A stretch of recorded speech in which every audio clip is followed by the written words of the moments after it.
ধোকা দুনিয়া, ধোকা ধোকা দুনিয়া, ধোকা। তো নওজোয়ান, তোমার যৌবন এটা ধোকা। সুম্মা রাদাদনাহু আসফালা সাফিলিন। রব্বুল আলামিন বলে, বান্দা আমি কসম করে বললাম, যৌবন আমি দিয়েছি, সঠিক পুরাপুরি তোমাকে সক্ষম মানুষ আমি বানিয়েছি। আবার কিছুদিন পরে এই বৃদ্ধ দুর্বল থেকে দুর্বল আমি আল্লাহ বানিয়ে দেই। এই যে চাচা, এই চাচা আজ থেকে 30 বছর আগে এমন ছিলেন না? এমন ছিল উনি? দেখেন হাত, দেখে আজ থেকে 40 বছর আগে উনি এমন ছিল? তাগড়া ছিল, তাগড়া, রাত দিন নওজোয়ান ছিল। সেই জওয়ানি উনারে বানাইছে যিনি, আজ বৃদ্ধের এই হালাত বানাইছে তিনি। ঠিক কিনা? হায়াত ধোকা, দুনিয়া ধোকা। আসল একমাত্র আখিরাত। আসল একমাত্র কি? আখিরাত, আখিরাত। এজন্য কাদ আফলাহা, কাদ আফলাহা। আল্লাহ বলছেন মুমিন যারা সফল হয়েছে তারা, তার মানে জান্নাতি হয়েছে তারা। কি হয়েছে তারা? বলেন কি হয়েছে? বলেন জান্নাতি হয়েছে। অতএব ঈমানদারের প্রকৃত গন্তব্য যেদিন সে জান্নাতে যাইতে পারবে সেদিনই একমাত্র সে সফল।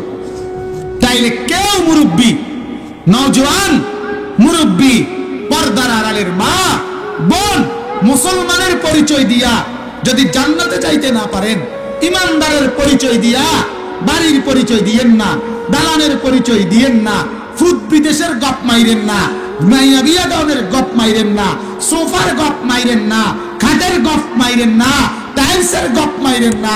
আপনার ছেলেগুলো নামাজ পড়ে কিনা, মেয়েগুলো নামাজ পড়ে কিনা, শতভাগ পর্দা করে কিনা, আপনি হালাল খান কিনা, আপনার বিবি বাচ্চা হালাল খায় কিনা, খোদার কসম বেড়া হইলে বুক ফুলাইয়া এগুলো যদি বলতে পারেন তাইলেই আপনি কামিয়াব। কামিয়াব।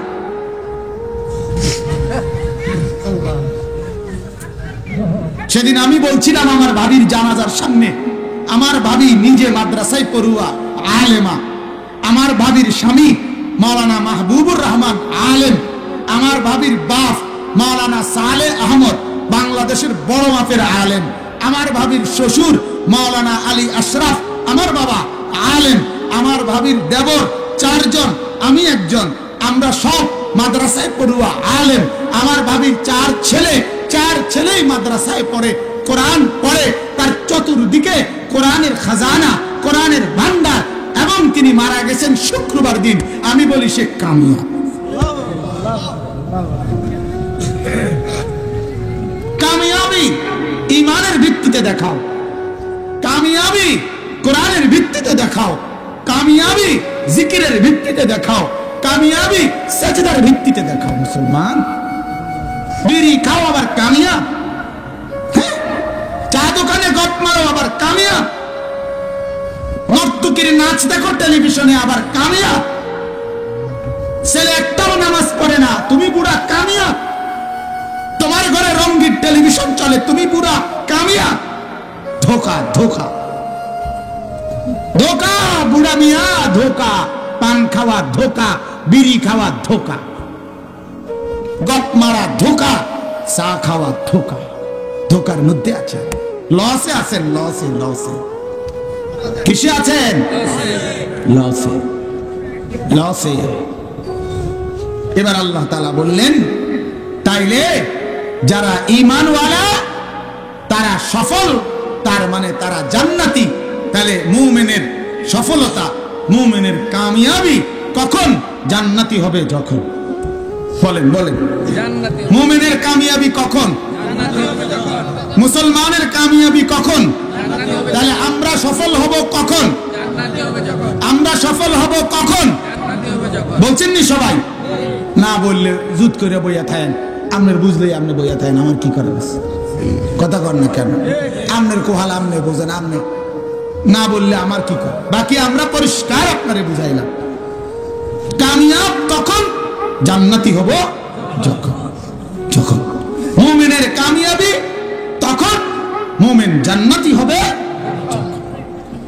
এরপর আল্লাহ তাআলা বলেন, অতএব একজন মুমিন, এবার কথাটা কি বলল আল্লাহ? মুমিন তুমি জান্নাতি হলে কামিয়াব, অতএব তোমার জীবনের সাধনা হওয়া উচিত। ও বেটা, কথা কইও না বেটা। যেহেতু তুমি পরিচয় দাও, কথাটা বুঝছেন, যেহেতু তুমি নিজেকে পরিচয় দাও তুমি মুসলমান, আপনারা আমরা যারা বসছি পরিচয় দেননি, নিজেকে মুমিন মনে করেননি, পরিচয় দেন কিনা বলেন? মুসলমান বলেন কিনা? আল্লাহ বলেন, অতএব তোমার টার্গেট থাকতে হবে তোমাকে জান্নাতি হইতে হবে, নাইলে তোমার সফলতা নাই, নাইলে তুমি ব্যর্থ। যদি কি না হইতে পারো বলেন না? এইবার আল্লাহ তাআলা বলেন, অতএব মুমিন তোমার টার্গেট তুমি জান্নাতি হবা, কারণ তোমাকে কি হইতে হবে? সফল হইতে। যদি সফল হইতেই হয়, জান্নাতি হতেই হয়, তোমার মধ্যে এক নাম্বার গুণ থাকতে হবে ঈমানের পরে, আল্লাযীনা হুম ফি সালাতিহিম খাশিউন। আল্লাহ বলে ওই মুমিন জান্নাতি, ওই মুমিন কামিয়াব, ওই মুমিন সফল, নামাজ যে পড়ে খুশুয়ের সাথে, খুশুওয়ালা নামাজ যার, সেই একমাত্র কামিয়াব। ঈমান এবং আমল যার মধ্যে আছে, মহান রব আল্লাহ তাআলার সম্পর্ক যার সাথে আছে, তারে পৃথিবী কেউ না চিনুক, সে অভাবের সংসারে পড়ে থাকুক, কিন্তু সে আল্লাহর কাছে দাম।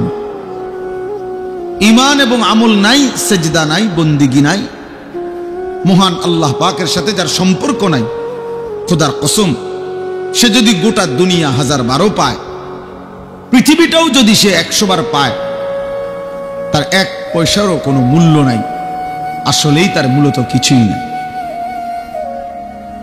যার আল্লাহ নাই তার কিছুই নেই। যে আল্লাহ হারা সে সর্বহারা। আমাদের শায়েখ আল্লামা মুফতি মুশতাকুর নবী সাহেব বলে, আল্লাহকে পেয়ে যদি কেউ গোটা দুনিয়া হারায়, সে কিছুই হারায়নি। আল্লাহকে না পেয়ে যদি কেউ গোটা দুনিয়াও পায়, সে মূলত কিছুই পায়নি। আল্লাহকে পেলে সব হারালেও কিছুই হারায় না, আল্লাহকে না পেলে সব পেলেও কিছুই পাওয়া হয় না। जो तू मेरा तो सब मेरा, যখন আল্লাহ আমার তো সবই আমার।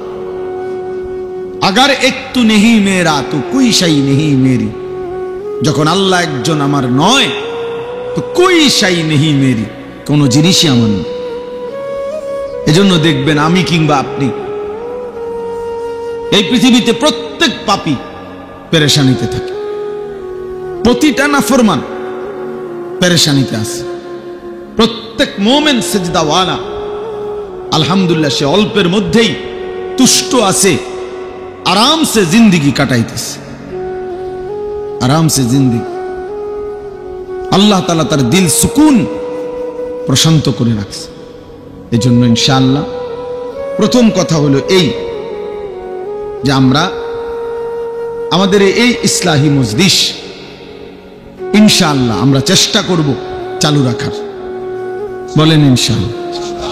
এখানে সংখ্যা বড় কথা নয়, সংখ্যা কি নয়, কয়জন শুনছে এটা কোনো সমস্যা না। সমস্যা হলো আল্লাহ দেখার বিষয় হলো আল্লাহ নিলেন কিনা, আল্লাহ গ্রহণ করছেন কিনা। আল্লাহ নিলে গ্রহণ করলে সবাই না চিনলেও দামি, সবাই চিনলেও দামি। আল্লাহ আমাদেরকে তৌফিক দান করেন।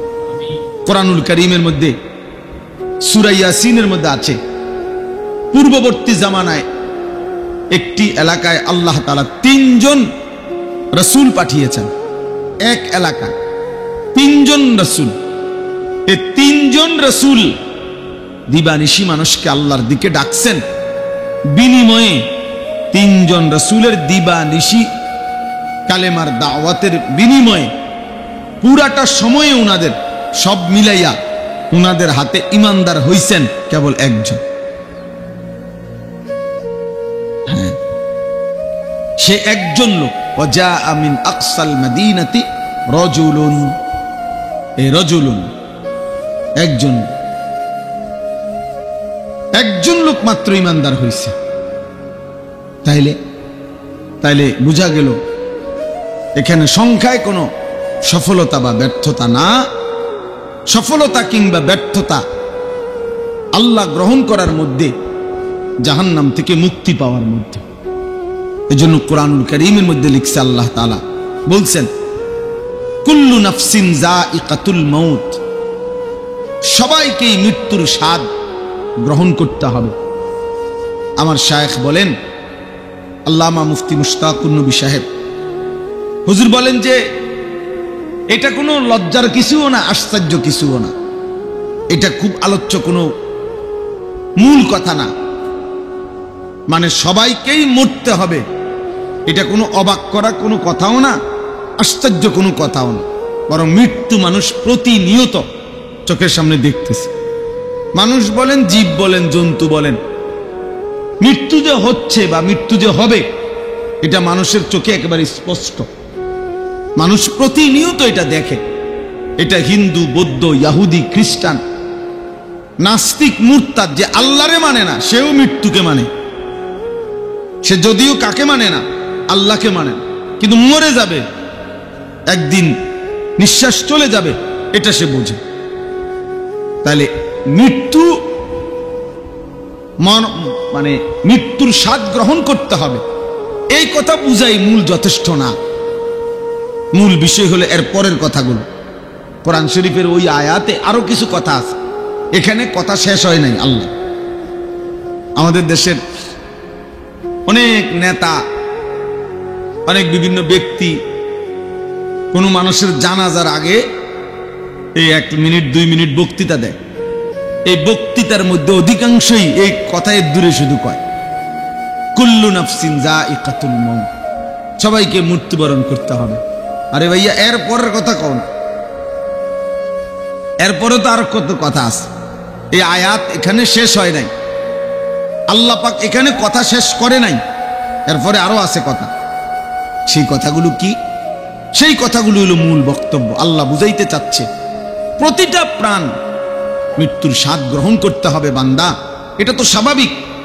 তবে মেন বিষয় হলো ওয়া ইন্নামা তুওয়াফাউনা উজুরাকুম ইয়াউমাল কিয়ামা, তোমাদের প্রত্যেককে তার সারা জিন্দেগীর কর্মকাণ্ডের বিনিময় কিয়ামতের দিন পূর্ণভাবে দেওয়া হবে, পূর্ণভাবে দেওয়া। অর্থাৎ তোমরা তোমাদের জিন্দেগীর, হায়াতের, বেঁচে থাকার প্রতি সেকেন্ডের ভালো মন্দ, আল্লাহর আদেশ পালন, নিষেধ বর্জনের যেটুকু পালন করেছো, যেটুকু করো নাই, আনুগত্য করছো যেদূর, অপরাধ করেছো যেদূর, প্রত্যেকটার পূর্ণ প্রতিদান তুওয়াফাউনা, প্রত্যেকের পূর্ণ প্রতিদান তোমাদেরকে হাসরের দিন দেওয়া হবে। ফামান যুহজিহা আনিন নার ওয়া উদখিলাল জান্নাতা ফাকাদ ফাজা, আল্লাহ বলেন সেই হাসরের ময়দানে, হিসাবের সময়ে, প্রতিদান দেওয়ার সময় যাকে জাহান্নাম থেকে মুক্তি দেয়া হবে এবং যাকে জান্নাতে প্রবেশ করানো হবে, ফাকাদ ফাজা, সেই কেবল সফল হলো, সেই কামিয়াব হলো, সেই কেবল কৃতকার্য হলো। ওইটা হলো আসল বিষয়। ওইটা হলো আমি মরে যাবো, তো মরলে গেলে কি হয়েছে? 14 গোষ্ঠী মরে গেছে, আপনি কি কেমন খাড়াই থাকবেন? বাপ চাচা সব চলে গেছে কবরে, তো কাজে মৃত্যুবরণ করা এটা তো লজ্জার বিষয় না, এটা কি শরমের কিছু? চি চি চি, লোকটা মরে গেল, এটা কথা হইল? তো কথা কি হয়েছে? মরে যাওয়াটাই তো কথা, মরতেই হবে, এটাই তো কথা। তাহলে মৃত্যুবরণ করা কোনো লজ্জাও না, বেইজ্জতিও না। কিন্তু আসল বেইজ্জতি, আসল লজ্জা তো হাসরের ময়দানে ব্যর্থ হওয়া, হাসরের ময়দানে জাহান্নামী হওয়া, বাম কাঁধে আমুলনামা পাওয়া, হাসরের ময়দানে মিজানের পাল্লায় ওজনে নেকি হালকা হওয়া, ফুলসেরাত পার হইতে না পারা, সেটা হলো বেইজ্জত। আর এর বিপরীতে জান্নাতের ঘোষণা পেলে সেটা হবে সফলতা, সেটা হবে কামিয়াবি, সেটা হবে কৃতকার্যতা। এই জন্য আল্লাহ শেষে ওই আয়াত, এখনো শেষ হয় নাই, আরো রয়েছে কথা ওই আয়াত। এরপরে আল্লাহ বলে, অতএব বান্দা শুনো, শুধু শুধু তুমি দুনিয়া নিয়ে ব্যস্ত হইও না, শুধু শুধু দুনিয়ারই শুধু হিসাব মিলাইও না, ওমাল হায়াতুদ দুনিয়া ইল্লা মাতাউল গুরুর। আহা বান্দা শোনো, দুনিয়ার জীবন শুধুই ধোঁকা, শুধুই ধোঁকা, শুধুই ধোঁকা। দুনিয়া শুধুই ধোঁকা, শুধুই ধোঁকা। তোমার স্ত্রীর হাসিটাও ধোঁকা, তোমার সন্তানের হাসিটাও ধোঁকা, তোমার খাট ফার্নিচার বিল্ডিং সব ধোঁকা। একটি নির্দিষ্ট সময় পরে বিবি বাচ্চাও কবরে চলে যাবে। একটা নির্দিষ্ট সময় পরে তোমার ঘর ফার্নিচার আসবাবপত্র বিবর্ণ হয়ে যাবে, মলিন হয়ে যাবে, ধ্বংস হয়ে যাবে, হারিয়ে যাবে। একদিন তোমার পায়ের নিচের জমিনটাও রেজা রেজা পাউডার পাউডার হয়ে যাবে। আসমান ভেঙে চুড়ে সব খান খান হয়ে যাবে। তাহলে না তোমার স্থায়িত্ব আছে, না তোমার বিল্ডিং এর স্থায়িত্ব আছে, না তোমার ব্যাংকের টাকার স্থায়িত্ব আছে, না তোমার অর্জিত সম্পদের স্থায়িত্ব আছে, না তোমার ছেলে মেয়ের স্থায়িত্ব আছে। না রে বান্দা, আল্লাহ যেন বলে জমিনের তো স্থায়িত্ব নাই, আসমানের তো স্থায়িত্ব নাই, চন্দ্র সূর্যের তো স্থায়িত্ব নাই। ওরাই যেখানে থাকবে না, তুমি থাকবা কেন? তুমি থাকবা কেন? ওয়ামাল হায়াতুদ দুনিয়া ইল্লা মাতাউল গুরুর। এজন্য রব্বে কারীম বলেন হায়াতে দুনিয়া শুধুই ধোঁকা। ইন্নামা হাদিহিল হায়াতুদ দুনিয়া লাহবু ওয়া লাইব। আল্লাহ বলে নিশ্চয়ই দুনিয়ার জীবন শুধুই তামাশা, শুধুই খেলাধুলা। ওয়া ইন্নাদ দারাল আখিরাতা লাহিয়াল হায়াওয়ান লাউ কানু ইয়ালামুন। আল্লাহ বলে বান্দা শুনো, প্রকৃত অর্থে আখিরাতের ঘর জান্নাত, সেটাই হচ্ছে জীবন, সেটাই লাইফ, সেটাই বেঁচে থাকা। জীবনের সার্থকতা হবে তখন, জান্নাতে পৌঁছবে যখন। লাউ কানু ইয়ালামুন। আল্লাহ বলে যদি বান্দা আমি আল্লাহর এই কথাটাই বুঝতা, কত না ভালো হতো। যদি বুঝতা বান্দা দুনিয়া ধোঁকা, যদি বুঝতা আখিরাত আসল, তাইলেই ভালো হতো। কিন্তু তুমি বুঝলা উল্টাটা। ইয়ালামুনা যাহিরাম মিনাল হায়াতিদ দুনিয়া ওয়া হুম আনিল আখিরাতি হুম গাফিলুন। আল্লাহ বলে আমার বান্দা তোমরা দুনিয়ার জীবনের বাহ্যিক দিক উপরের অংশই কেবল বুঝলা, আখিরাতের ব্যাপারে গাফিল হয়ে রইলা। আখিরাতের ব্যাপারে দলিল বুঝেননি, জিজ্ঞাসা করলে বলবে বুঝি। কোরআন শরীফ পড়তারেননি, পারি না। মেল মিটিং দেন, দরবার সব বুঝেননি, কই সব বুঝি। কিন্তু রুকু সেজদা সহি শুদ্ধ নামাজ বুঝেননি, না বুঝি না, না বুঝি না। বাংলাও বুঝে, ইংরেজিও বুঝে, ভাত মাছ চাল ডাল আলো বাতাস রোদ বৃষ্টি সব বুঝে। নারী পুরুষ হাসি কান্না সম্পদ ক্ষমতা মাতব্বরি সব বুঝে। দুনিয়া ভোগ করতে হয় কি কি সব বুঝে, আখিরাত বুঝে না। নামাজ বুঝে না, কোরআনুল কারীমের তিলাওয়াত বুঝে না। যা চায় শুধু দুনিয়া চায়, শুধু দুনিয়া, নিজের জন্য দুনিয়া, ছেলের জন্য দুনিয়া, মেয়ের জন্য দুনিয়া। বিবেক দান করে চলেন। তাইলে আমরা এই কথাটা এতক্ষণ ধরে বুঝাইলাম। এতটুকু কথা আমার দুইটা কথা বোঝানো হইল। এক নম্বর কথা হইল আল্লাহর অনুগত, আল্লাহর প্রতি কৃতজ্ঞ, আল্লাহর হুকুমের আনুগত্যশীল বান্দা সর্বযুগে সর্বকালে, বেশি না কম? কম। আর দুই নম্বর কথা হলো আমাদের এই মৃত্যু পরবর্তী আমাদের জীবনের বেঁচে থাকার সার্থকতা, সফলতা। একজন মানুষকে বেঁচে থাকার সার্থকতা কি? বেঁচে থাকার সার্থকতা হলো আখিরাতে সফলতা। তখন আখিরাতে হাসরের ময়দানে আমার নামে কি ঘোষণা হবে, এর ভিত্তিতে আমার জন্য কি ফয়সালা হবে, এর ভিত্তিতে কৃতিত্ব, সফলতা, কামিয়াবি, কিছু যদি ক্রেডিট, তো এর ভিত্তি, এটার ভিত্তিতে।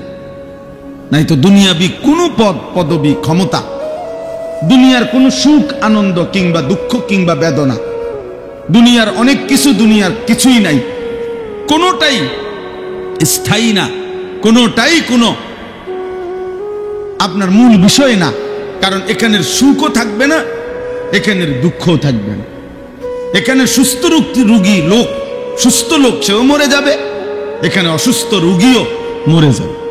এখানে 3 বেলা যে ঠিক মতো খানা খাইছে তারও মৃত্যু হবে, যেখানে যে ঠিক মতো খানা খাইতে পায় নাই তারও একদিন কি হয়ে যাবে, মৃত্যু হবে।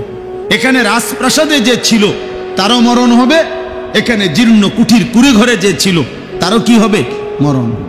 তাইলে এখানের হাসিও সংক্ষিপ্ত, কান্নাও সংক্ষিপ্ত, কিন্তু আখিরাত আর পরকালের হাসি অনন্তকাল, কান্না অনন্তকাল, সুখ অনন্তকাল, দুঃখ অনন্তকাল। যদি জান্নাতের হাসি পায় তো সেই হাসি আর বন্ধ হবে না, যদি জাহান্নামের দুঃখ পায় সেই দুঃখ আর শেষ হবে না। তাহলে প্রকৃত অর্থে বিবেকবান ইনসাফ করে ভাবা উচিত, বাস্তবিক অর্থে আমার আখিরাতে কি হবে। ইয়া আইয়ুহাল্লাযীনা আমানুত্তাকুল্লাহ ওয়াল তানজুর নাফসুম মা কদ্দামাত লিগাদ। রব্বে করিম বলে, হে মুমিন, হে ঈমানদার, ইত্তাকুল্লাহ, আল্লাহকে ভয় করো। ওয়াল তানজুর নাফসুম মা কদ্দামাত লিগাদ, প্রতি মুহূর্তে হিসাব করো আগামীকাল আখিরাতের জন্য আজকের দুনিয়া থেকে কি পাঠিয়েছ, এটা হিসাব করো। অতএব আমরা এই অল্প কয়েকজন মুসলমান, ছোট বড় জওয়ান বুড়ো, আলেম গাইরা আলেম আওয়াম, সবাই মিলে 20 জন হোক আর 50 জন হোক, 10 জন হোক আর 15 জন হন, আপনি ভাবেন, আমিও ভাবি, একজন একজন করে আমরা ভাবা দরকার যে আমার আখিরাতে কি হবে। আমাদের এই প্রত্যেকেই সাহিবুল বাইতে আদরা বিমা ফিহি, আরবি বাক্য প্রবাদ যে ঘরওয়ালাই জানে তার ঘরে কি আছে। তা আমাদের জীবনের হিসাব, আমাদের ভালো মন্দ আর কেউ না জানুক, আমি তো কমপক্ষে আমারটা আমি জানি। আমার গুনার মাত্রা বেশি না নেকির মাত্রা বেশি, আমি আল্লাহর হুকুমের আনুগত্য করছি বেশি নাকি নাফরমানি করছি বেশি, এটা তো কমপক্ষে আমি বুঝতেছি, আপনি বুঝতেছেন। তো প্রত্যেকেই নিজের মনের সাথে, জীবনের সাথে বোঝাপড়া করা দরকার, বোঝাপড়া করা দরকার। ইস্তাফতি কালবাকা, নবীজি বলছে তোমার অন্তরকে প্রশ্ন করো, তোমার বিবেককে প্রশ্ন করো, তোমার দিলকে জিজ্ঞেস করো যে যেই অবস্থায় আছি এই অবস্থায় মৃত্যুবরণ করিলে, হাসরের ময়দানে দাঁড়াইলে মুক্তি পাবো তো? এত মিথ্যা, এত চুরি, এত হারাম রোজগার, এত নামাজ ছেড়ে দেওয়া জীবন, এত বেপরদিগি, এত বেহায়াপনা, এই অবস্থায় হাসরের ময়দানে দাঁড়ালে আখিরাতের মুক্তি মিলবে তো? তাইলে নবীজি সাল্লাল্লাহু আলাইহি ওয়াসাল্লাম হাদিসের মধ্যে স্পষ্ট বলছেন, ইত্তাকিল মাহারিম তাকুন আবাদান নাস, সমস্ত হারাম গুনাহ ছেড়ে দাও, বেঁচে থাকো, তাহলে তুমি হবে সর্বশ্রেষ্ঠ ইবাদতওয়ালা বান্দা। তাহলে সবচেয়ে বড় ইবাদত গুজার, সবচেয়ে বড় ফরহেজগার ওই ব্যক্তি যে নিজেকে গুনাহ থেকে, হারাম থেকে, আল্লাহর নাফরমানি থেকে বাঁচিয়ে রাখার সর্বাত্মক জান প্রাণ চেষ্টা করে। আল্লাহ আমাদেরকে তৌফিক দান করেন। আয়াতের তর্জমা দেখেন, তাইলে কথা শেষ। আল্লাহ তাআলা বলেন 17 নম্বর পারা 22 নম্বর সূরা, সূরায়ে হজ। এই সূরার মধ্যে আল্লাহ তাআলা 34 নম্বর আয়াত আল্লাহ বলেন, ওয়ালিকুল্লি উম্মাতিন জাআলনা মানসাকান, প্রত্যেক জাতি, প্রত্যেক গোষ্ঠী, প্রত্যেক সম্প্রদায়ের জন্য যুগে যুগে আমি আল্লাহ নির্ধারণ করেছি মানসাক। এটা আরবি শব্দ, অর্থ কি? অর্থ হলো 3টা। 1 নম্বর কোরবানি, 2 নম্বর হজ, 3 নম্বর সমস্ত ইবাদত। তো এর অর্থ হলো, আল্লাহ তাআলা বলেন, প্রথম অর্থ হলো কোরবানি। আল্লাহ বলেন প্রত্যেক জাতির জন্যই আমি আল্লাহ কোরবানি নির্ধারণ করেছি, অথবা প্রত্যেক জাতির জন্যই আমি আল্লাহ হজ্জের বিধান নির্ধারণ করেছি, অথবা প্রত্যেক জাতির জন্যই আমি আল্লাহ কিছু না কিছু ইবাদত নির্ধারণ করেছি। তো আল্লাহ তাআলা বলেন বান্দার উপরে আমি আল্লাহ কুরবানির বিধান কেন দিলাম, অথবা হজ্জের বিধান কেন দিলাম, অথবা ইবাদত পালন করার হুকুম কেন দিলাম? আল্লাহ বলেন উদ্দেশ্য একটাই, লিয়াযকুরুসমাল্লাহ, আমার বান্দা যেন আমার নাম, আমার স্মরণ, আমার জিকির করে, বান্দা যেন আমাকে নিয়েই থাকে, আমি আল্লাহকে যেন আমার বান্দা প্রতিনিয়ত স্মরণ করে। এই জন্য আমি কোরবানির হুকুম দিয়েছি, হজ্জের হুকুম দিয়েছি, ইবাদতের হুকুম দিয়েছি। এই জন্য একজন বান্দার কাছে আল্লাহ তাআলার সার্বক্ষণিক একটা চাওয়া আছে। নির্দিষ্ট সময়ে নামাজ, নির্দিষ্ট সময়ে যাকাত, নির্দিষ্ট সময়ে হজ, নির্দিষ্ট সময়ে কুরবানি, নির্দিষ্ট সময়ে বহু ইবাদত, কিন্তু সার্বক্ষণিক আল্লাহ বলে বান্দা আমি একটা জিনিস সারাক্ষণ তোমার কাছ থেকে চাই, সেটা হলো উযকুরুল্লাহ যিকরান কাসীরা, তুমি বেশি বেশি বেশি বেশি আমি আল্লাহর জিকির করো। আমার এটাই, হাটে থাকো, মাঠে থাকো, বাজারে থাকো, রাতে থাকো, দিনে থাকো, ঘরে থাকো, বাইরে থাকো, একাকী থাকো, প্রকাশ্যে থাকো, লোকের মাঝে কিংবা সংঘপনে, যখন যে হালাতে, দাঁড়িয়ে কিংবা বসে কিংবা শুয়ে, কিয়ামান ওয়া কুউদান আলা জুনুবিহিম, হর হালাতে আমি চাই আমার বান্দা আমার স্মরণ করবে, আমারে ডাকবে, আমারে সঙ্গী বানাবে। আল্লাহ বলে বাজার করো, ব্যবসা করো, কামাই করো, রোজগার করো বান্দা, আমি মানা করি না। ওয়াবতাগু মিন ফাদলিল্লাহ, আমার রিজিক তালাশ করো, কর্মে ছুটে যাও, তবে ওয়াযকুরুল্লাহ কাসীরা, বেশি বেশি আমি আল্লাহকে স্মরণ করো।